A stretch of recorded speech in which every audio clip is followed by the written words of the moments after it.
My name is Cassie and I'm the founder of Fatco, where we use these guys to make this stuff. Let me explain.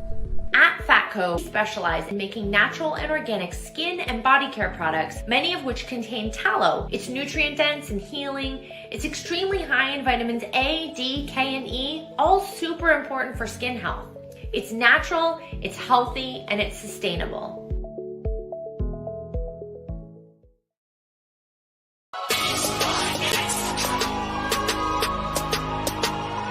The fact that people are saying, oh yeah, when you're finals MVP, you are now the best player on the planet, to me, that makes no sense whatsoever. I don't care if it's a week, 2, 4, 6, 7, 8. Who do we appreciate? LeBron James. That's who y'all gotta start appreciating. And you gotta stop disrespecting this man. Every single time I say LeBron James is the GOAT, I just feel better and better and better about my life. If you guys are going through something, just say that one phrase.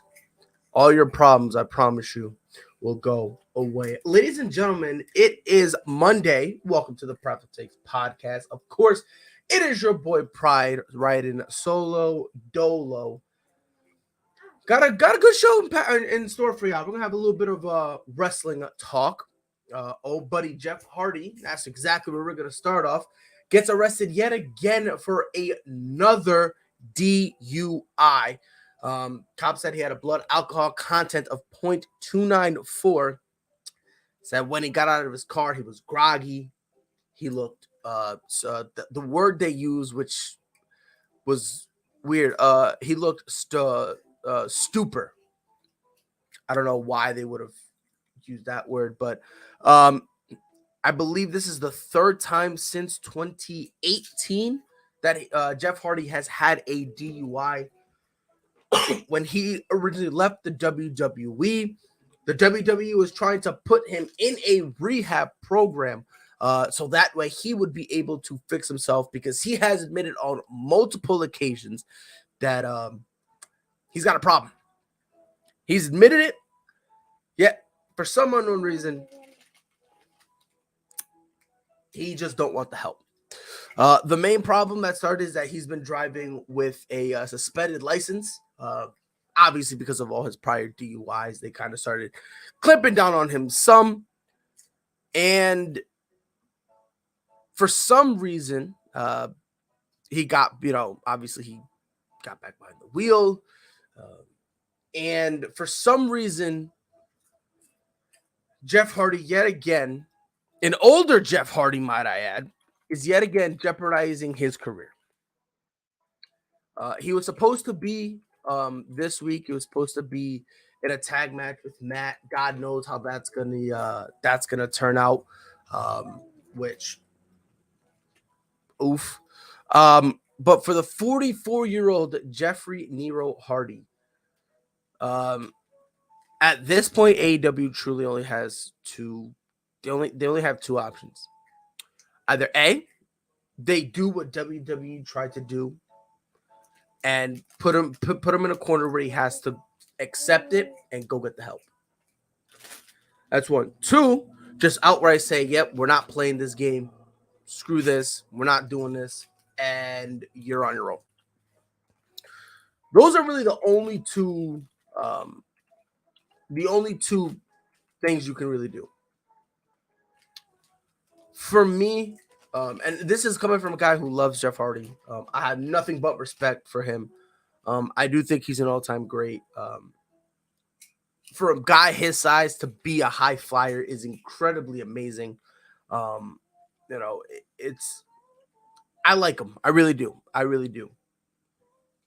At some point, though, if the man wants to keep making these decisions, at some point, not only are we going to have to let him make these decisions, but he's going to have to make these decisions by himself. We're talking about a situation where, with drunk driving, you could easily kill somebody else. Easily. Like drunk driving is wild, man. Like it's something that's legit. What really blows my mind is the fact that not only does Jeff Hardy understands that he has a problem, he's admitted it on more than one occasion. But the problem is his hardcore fan base has been giving him multiple excuses. So I do believe this is going to become, this is going to factor in AEW's decision. Again, if I'm AEW, I think there's only two clear-cut choices. This should not be a situation where you just go, okay, cool, whatever. You can't do that, especially considering that he's on record saying he has a problem. So you either make him go to rehab or you let him go. You have to. And here's the thing, a 44-year-old Jeff Hardy, there's really not that many places that'll take him back. There's really not. I mean, Jeff is not going to go to New Japan. He's not. Because while AEW and New Japan Pro Wrestling are kind of doing the little cross-promotion thing, notice how the only person, most of the people who are going to Japan are the people who's been there before. That's really the problem. You has a great comment. It says, look at Henry Ruggs and his drunk driving accident. That ruined his career. This will ruin Jeff's. The only saving grace that Jeff has is that he didn't kill anyone. To our knowledge as of now. To our knowledge, he didn't get into an accident. He was just driving erratic and got pulled over. So to our knowledge, he didn't hurt anybody. But that's where Jeff could be. And again, it just blows my mind how he is on record saying, look, man, I have a problem. But when offered rehab, he just rejects it. It's weird. It's and I the only thing I can think of is, and this is something that's legit for people who have an addiction. When you start the rehab process, that's when it really hits you. Like, you can say it and go, yeah, I have a problem, et cetera, et cetera. But when you actually go to rehab, that's when it punches you. Not everyone can handle it. One guy who couldn't handle it was John Jones. He admitted he had a problem. He went to rehab and checked himself out within 24 hours. So I think that's what it is. I think it's a situation where he's scared to just look in the mirror and be legit and say, yep, this is a problem. He says because rehab can fuck you up mentally, but still it can help you. It can, but you also got to think about it. The reason why it messes you up mentally, you gotta remember, the reason why it does that is because mentally you're justifying a negative action. So let's go with the Jeff Hardy thing.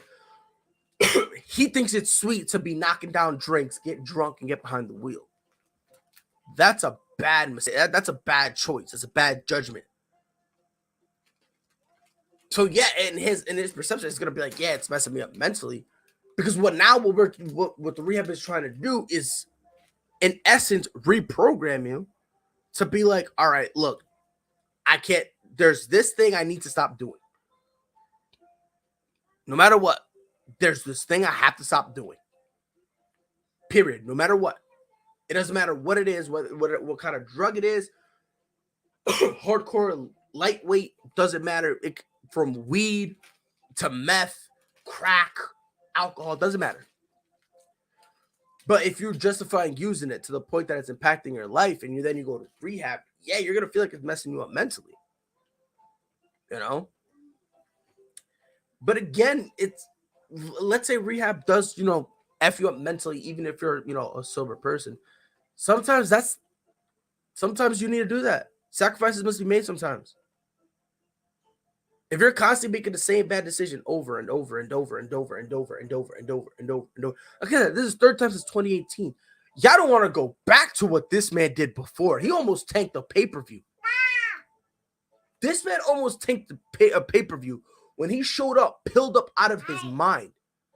In the main event of a TNA pay-per-view, back when they called themselves TNA, he showed up so pilled up, and he was supposed to go up against Sting.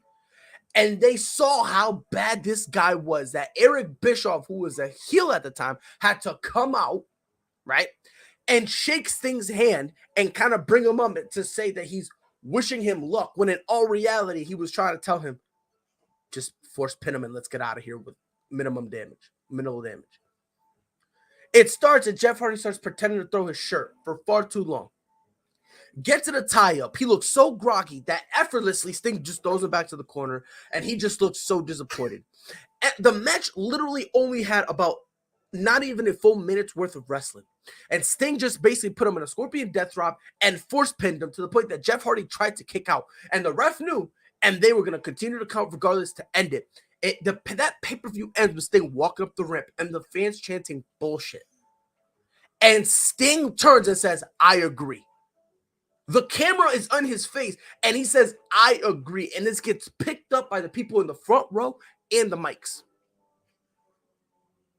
This is not the first time Jeff, and again, I love Jeff. I do. But at some point, we got to put him in a corner, and we can't be justifying. And this is why I think AEW is going to handle this wrong, because a whole bunch of Jeff Hardy's hardcore fans, his entire career, they've been justifying this stuff. They've been justifying his actions. They've been justifying all his drug problems and whatnot. That's all they've been doing. They've been justifying it. So now you're in a position with a brand new company who, in terms of PR, doesn't really mess up that often. They want to be is like, oh yeah, we love everybody. Everybody come over here. They're portraying themselves as though we always have our arms wide open, like we're not cold. We'll never turn our back on you. Combine that with the fact that Jeff Hardy's hardcore fan base is going to be like, oh no, you can't turn your back on him. Jeff is going to come back. He's going to come, and it's a vicious cycle. He's going to come back. He's going to get a babyface pop, and everyone's going to be like, oh yeah, it's Jeff Hardy. Whoop-de-doo. Then when he's 47, he'll do the same thing again. Before we move on, some questions. Yuki says, thoughts on Terry McLaurin holding out? I'm not shocked at all. That honestly, I'm really not. I thought Terry McLaurin was gonna get paid this year. That was just me. Maybe I'm crazy, but I thought he was gonna get paid. His contract was gonna get taken care of over the offseason.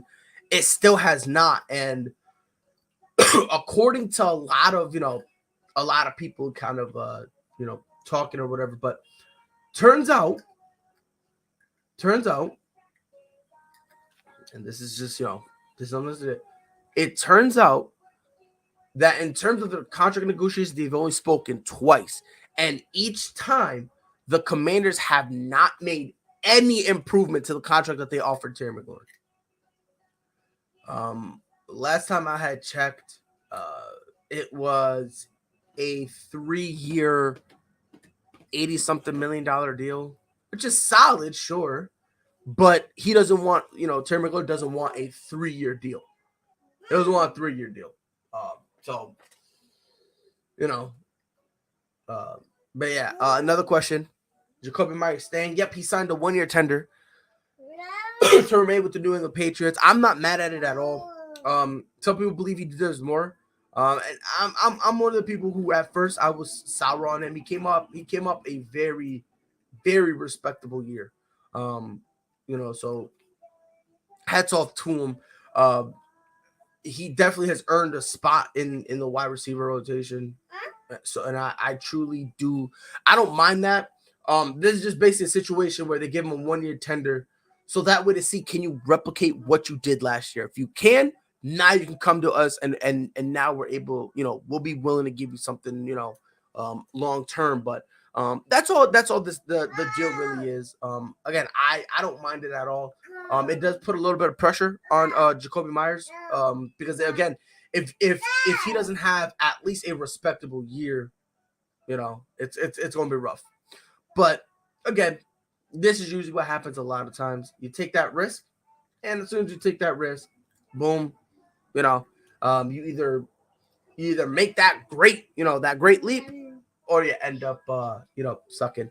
Yuko says, thoughts on NBA players withdrawing? I honestly, I'm not really mad, because usually in every single year there's always those few guys that withdraw and kind of just take themselves out and go, oh yeah, we're not we ain't with it, whatever the case may be. So this doesn't really shock me. For me, and this is just me, I'm in terms of anyone really kind of hopping out, I don't, unless it's Jaden Ivey, Chet Holmgren, Paulo Banchero, one of the guys that's projected to go maybe top 7, then I would oof. Yuki says, Usman says he has to. I've never in my life seen that before, though, where the only plus side you have is your age. outside of that, you bring nothing else to the table. It's insane. It really is insane.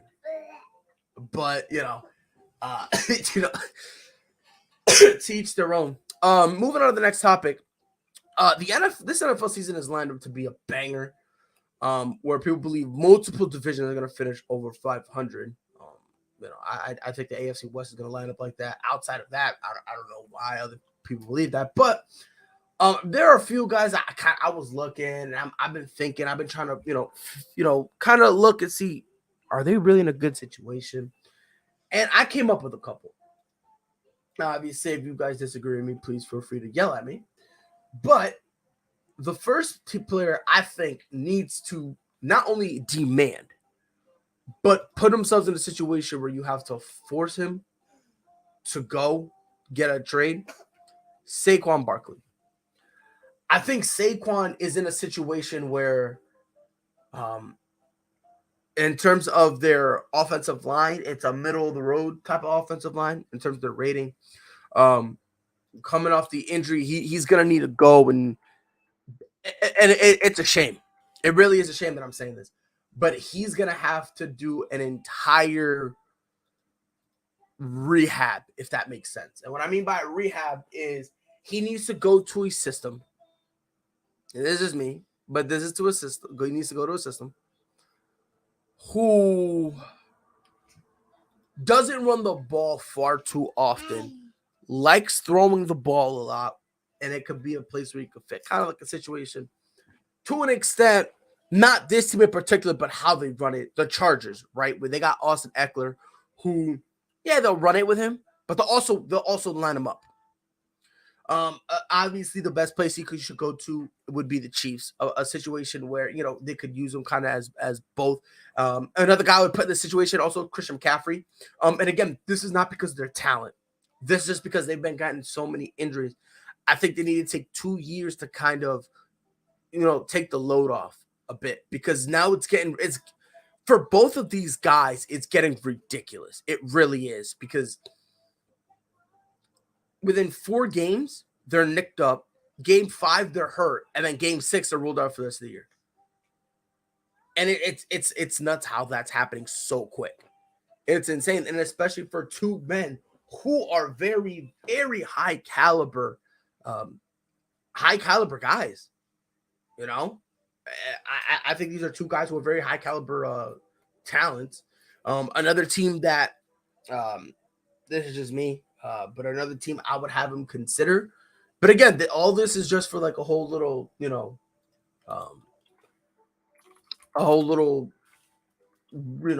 rehab. And I feel like that's like the worst word to say. But another place I would have him highly consider would be, and this might sound a little crazy, but obviously bear with me. I would say the Tampa Bay Buccaneers. Another offense that loves to throw the ball with Tom Brady, right? A situation where, yeah, they'll run the ball, but at the same time, what they also like to do is also, kind of see what we got here, whatever. They'll run the ball when necessary.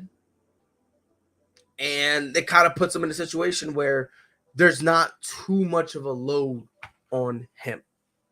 The only thing, and I think him with Leonard Fournette as a 1-2, I think that'll be something. Another guy I think should should ask for trade. By the way, Terry is gonna request a trade for damn sure. Honestly, for me, man, I think he already did. I think he already did, and they just didn't say anything. I believe in about a week and a half, maybe 2 weeks, you're going to hear Terry McLaurin's representatives say it. They're going to come out on social media and say it and be like, okay, we're officially demanding a trade. I think they're going to do that because I think right now they're trying to see, is the Commanders going to do the right thing? Which, waiting for the Commanders to do the right thing. LOL, good one. That's like trying to have a fish live out of water. So that's just me. I think he already has. And in about 2-3 weeks or a week and a half, 2 weeks, when everybody else is like, everyone else is pretty much going to be done, and he's not going to hear anything, and he's just going to be like, okay, done, whatever. And they're going to go make it public. And then I think it's going to be an ugly one. I really do. I think it's going to be an ugly one. That's just me. I think it's going to be an ugly breakup. Speaking of wide receivers, DK Metcalf, and Yugi says Taysom Hill, Robbie Anderson, and DK. Robbie Anderson is blessed enough to play football, so he should shut his mouth. Taysom Hill, unless he's comfortable being a gadget guy, no one's gonna trade for him. That's the caveat with Taysom Hill. If Taysom Hill is not willing to be a gadget guy, no one's gonna go for him. That's just the reality of the situation for him right now. But DK, this is a young guy that unfortunately is on a rebuilding team that is going to take probably another 3 to 5 years before they even get ready to hit the ground running. Let that sink in. DK not waiting for that. DK not waiting for that. By the way, Dustin, I miss you too, Brody. I miss you too. Text me. I miss you. But DK is definitely one that needs to get up on out of there. Depending on where he would fit. For me, if I'm DK, I'm looking at teams I could make a Super Bowl contender, or at least put us in the right direction. Mike goes DK into Chicago. That's one of those things where you could put him there, and I think he'll be good because, again, not only is he the clear-cut number one, but you still have a respectable wide receiver core outside of DK. So it's not like you could just triple, this is not like Atlanta Falcon triple team, the Falcons having Kyle Pitts get triple teamed and then have no other answer. They'll be able to have other guys. And then you couple that with the fact that there are rumors supposedly that DK loves Justin Fields, and he kind of likes him a lot, and he likes what he brings to the table. I think he has a nice arm and all that stuff. I think he would go there. I think another place he would probably consider, and this might be a reach a little bit, but another guy he's been talking up a little bit has been Lamar Jackson, and him in Baltimore. If Lamar could throw a ball consistently past, 3 yards, if he could do that, him and DK will be dangerous. Him and DK will be extremely dangerous. He said, watch him flame Patriots 120 with 3 touchdowns. Matter of fact, just for that, Michael, I hope and pray DK goes up there and he makes you guys waste your entire offseason just going for him, and then he turns his back on him. I want him to sign the contract and then opt out of the season. Swear to God, that's it. You triggering me, homie. You're triggering me. Lamar ain't gonna do shit with DK. Let's be real. Look, listen. I'm still, holding back. I'm still gonna give Lamar the benefit of the doubt. As of right now, can he? No, but I don't think it's too late for him to kind of try to work on it. There's going to be some growing pains, of course, when you're a guy who's always relied on your athleticism. And then when you need to start relying on a little bit of the technical side, there's going to be that awkward transition. So that's one thing. But I do think he's young enough to still learn. I really do. I don't think he's at the age where he kind of is who he is. Dessa says, here's another thought on DK. DK to Dallas.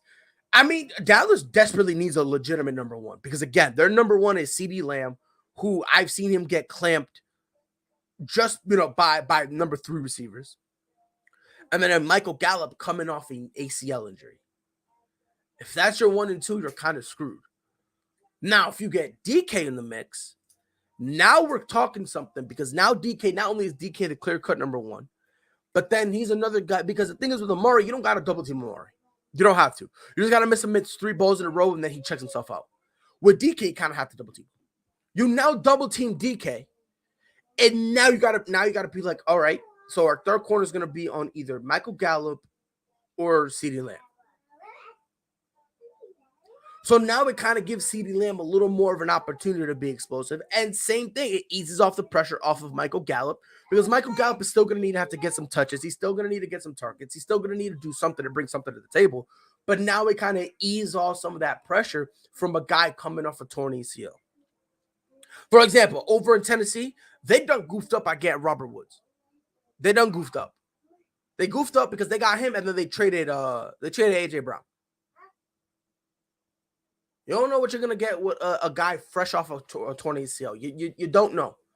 You don't know. And not only physically, also mentally. Tearing your ACL, man, when you go to plant your foot to cut, you're going to be nervous. You're going to be nervous. That's just how it is, unfortunately. You're going to be shook a little bit. You know, as time goes on, you'll get a little more comfortable and you'll be like, all right, bet, I feel good. But until then, it's going to be a thing. DK to Denver.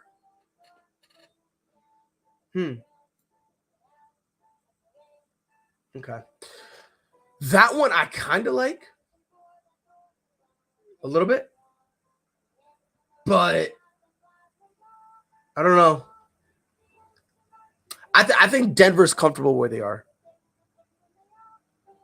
I don't think, you know, I don't. And again, maybe this is just me, but I think, yeah, I think the, because I want to say that, but at the same time, DK is better than every receiver on that team. Let's not even pretend that's a debate. So that's kind of where it gets a little slippery, because I like I said, I believe excuse me, I genuinely believe that, you know, the Broncos are happy with where they are. But again, and Dustin makes a good point. Reuniting with Russ, now that's at least one guy he's got chemistry with that he doesn't have to rebuild completely. And you couple that with the fact that, let's just be honest, DK's better than anybody else in terms of wide receiver on that roster. It could be a situation where they give it a shot. And I wouldn't be mad. It'll be kind of funny though. I mean, another trade to Seattle is kind of funny though. I will say that. I will say that, but I'm gonna sit here and say no, that won't happen. But I'm gonna give it a tentative no. Because, like I said, for every reason I could say no to the trade, I can think of another reason for yes. So this is really one of those things where it's like, I think you sit down with Russ and go, "Hey, Russ, how you feel about us bringing in DK?" That's just me. I think that's really how the conversation goes. They sit down with him, and then he goes, "Okay, you know, I'm good with what we got. Let's charge with that." Or they could say, "Nope, we're gonna move," like whatever the case may be. Dustin goes, DK's your number one. DK's number one. Cortland Sutton's your number two. Tim Patrick your three. KJ Hamler will be your four. Jerry Jeudy will go to Seattle. Jerry Jeudy is gonna have to leave. Unless you can finesse something and send Cortland Sutton with picks. I think you might be able to finesse something like that. I will say that. You might be able to. Now, I do think that's a little bit of a reach. My idea of going with Cortland Sutton and picks, I do think that's a reach. I think it's more likely that Jerry Jeudy goes, like, because I agree with you, Dustin. I think I think coming to the table, Seattle's immediately gonna go Jerry Jeudy. Immediately.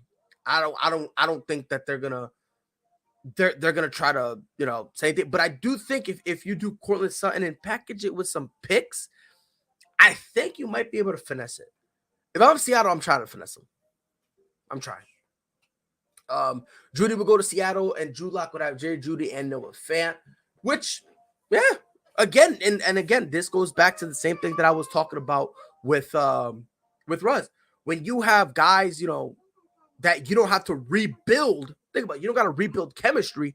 It kind of makes the job a little easier. And now Drew Lock, you don't have to. You got either Jerry Jeudy or Cortland Sutton, regardless of who they send to you. There's guys you've already thrown the ball to, so you have some repertoire with. Same thing with Noah Fant. Yuki says regardless, Broncos going to go to the Super Bowl regardless. I don't know about that one, Chief. I really don't know. I don't know about that one, Chief. I don't know. Final topic. Game 5 is tonight at 9 p.m. Eastern Time. Series is tied 2-2, which I'm glad. I'm glad. You know, it's been a very, very entertaining series. It's been a hell of a series that I personally have enjoyed watching. We all know I'm a diehard Celtics fan. By the way, before we head on, that says Chicago Bears appear to be the front runners for Ndamukong Suh. Yes, based on what I've been reading, not a lot of people have been really interested in him. Supposedly, there's been some stuff coming out about him with his time with the Bucks that has put, some people, kind of, make him a little nervous. And you said it because Sue is dirty as hell. I guess there's been stuff in practices he's been doing that I guess teams have caught wind of. So, by the way, I'm not saying that the Broncos are not a Super Bowl team. I just don't think that there's a lock you can put in there, especially in that division. I've said this. I think every single person in that division not only is over 500, but I believe whoever doesn't win the division, the wild card spot, I think every wild card spot gets taken for the AFC West. I really do. So it's not that I think that the Broncos are bums or I think they're trash. Nothing like that. It's just it's gonna be tough. It's gonna be extremely tough. And honestly, as of right now, I'm not picking who I got in the Super Bowl. I'm not picking because last time I did that, I took the biggest L. So I'm gonna wait a little longer. But game 5 is tonight. And I'm going to give some keys to victory for both Golden State and Celtics. Let's start with Golden State. First and foremost, the most, and I think this is the most important one, Clay or Jordan Poole stop selling. The Golden State Warriors lose the two losses they have. They've lost. If Steph Curry, think about this, and I'm going to say this nice and slow so that way people don't get it twisted.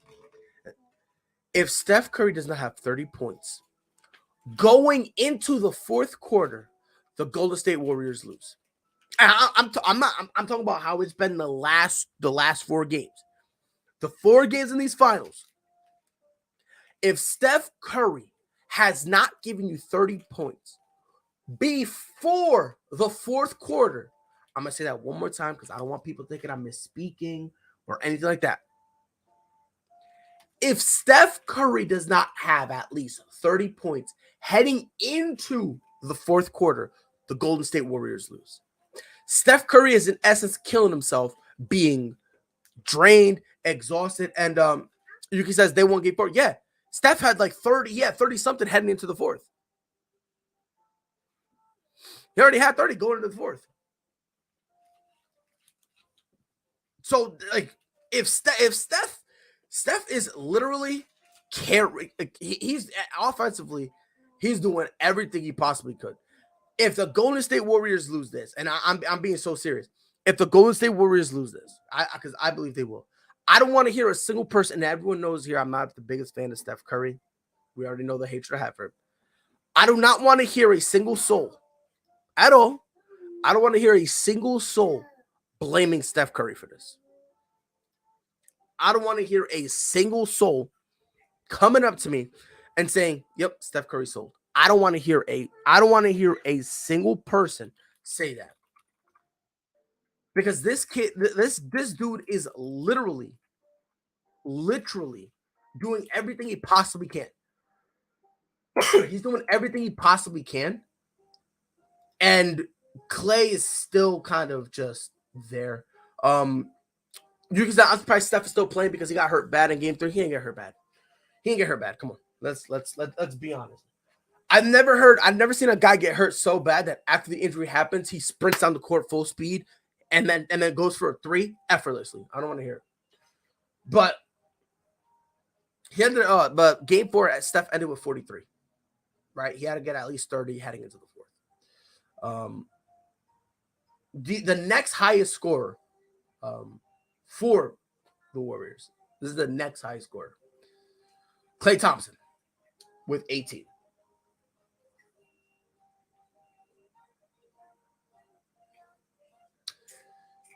Literally, it was. And by the way, Klay played the same amount of time as Steph. They both played 41 minutes.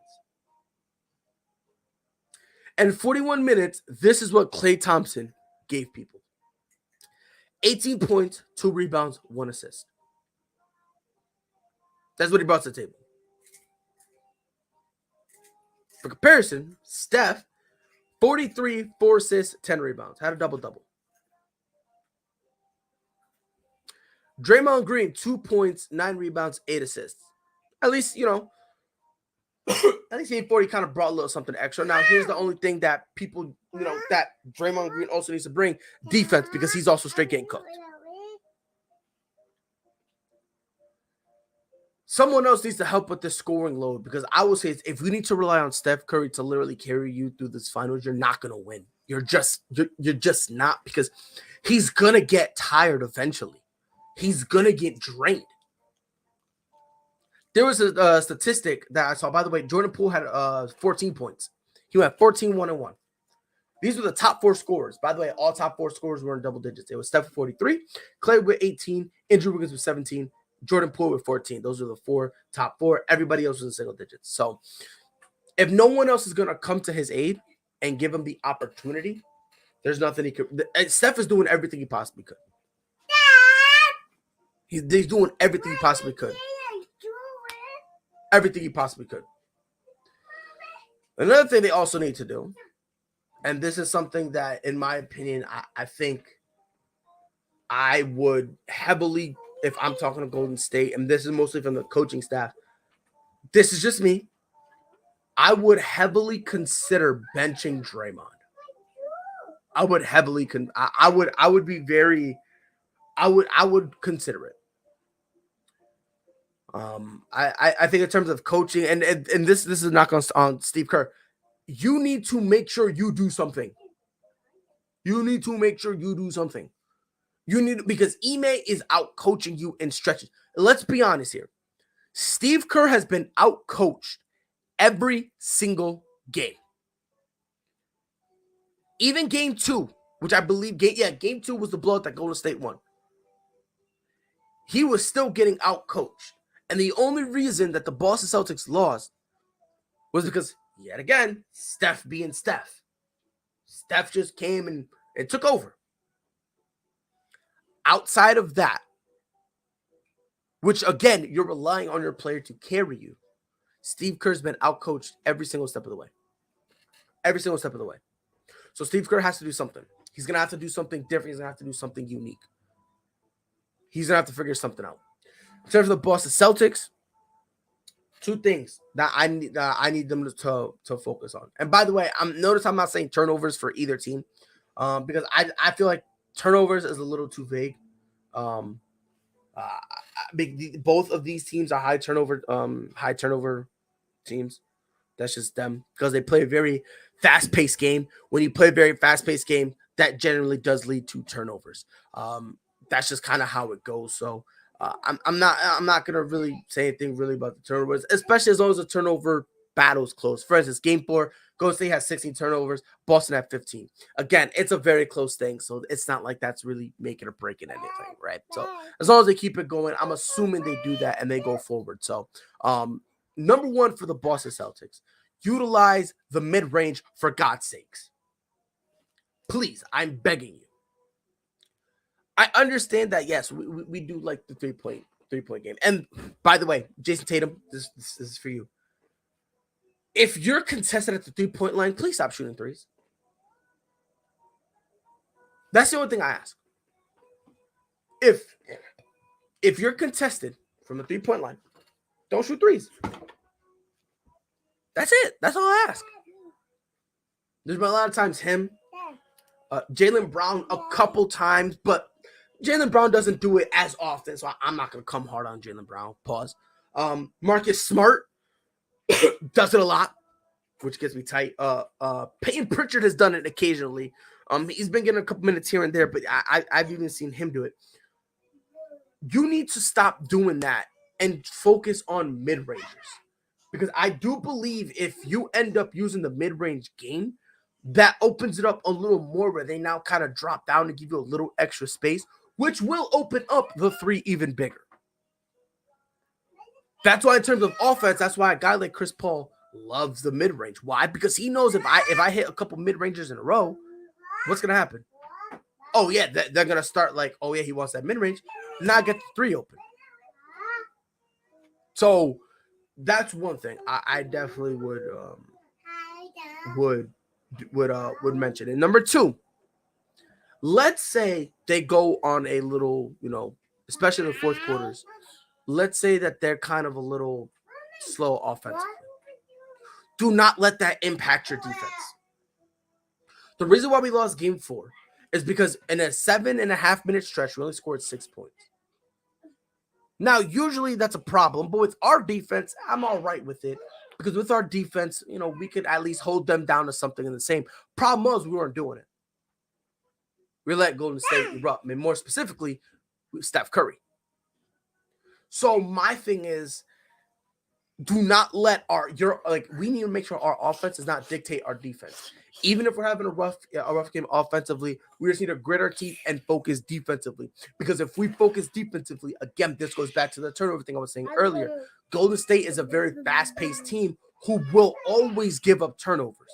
That's just them. They're always going to give up turnovers no matter what.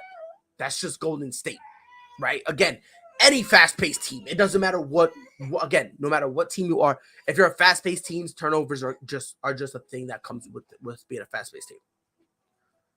So stick with the defense, and Golden State will give us an opportunity to not only get turnovers, but to also make sure that we can capitalize on those turnovers.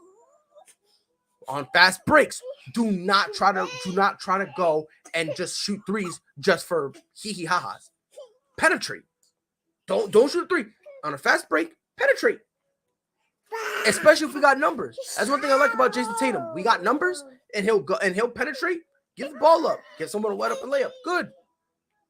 But regardless of what's happening offensively, we need to make sure that defensively, we do not let up that pressure. Because again, as long as we keep our defense against a team like Golden State, again, I will say this again, is a very go, running gun team, the turnovers are going to come naturally. Those turnovers come naturally, give us easy, fast break points. And those fast break points will then give us momentum where we get 2 steals in a row, and all of a sudden, we got something else. So, I still got Boston winning game 3 to take a 3-2 lead. Let's hope that I am right. Ladies and gentlemen, this has been the Prideful Takes podcast. I appreciate you guys for sticking with me. Follow us on Twitter at Prideful Takes. Any news you guys want me to talk about, feel free to tag me in it. Catch us on Facebook at Prideful Takes and also on YouTube at Prideful Takes. Visit our website, www.pridefultakes.com. Not only is every episode of the podcast up there, but we also have original articles. And also check us out on Spotify and Apple Podcasts at the Prideful Takes podcast. If you have an iPhone, just say, hey Siri, play the Prideful Takes podcast, and she will take care of the rest. As always, go to www.fatco.com. Use discount code Prideful Takes. Get 15% off all your organic skin care needs. Ladies and gentlemen, I appreciate you guys spending some time with me. It is your boy Pride. I'll be back here on Wednesday to bullshit with you guys regarding more sports. Until then, y'all know what to do. Be safe. Where that was going. That was a great read. Oh, Lillard from the logo. That'll quiet the 2 on the season. 2nd and 1 for the Bills. They handle the rush. Allen looking. End zone. To Shohei Ohtani. Center field. Let's watch it go. Did several of those inside low kicks.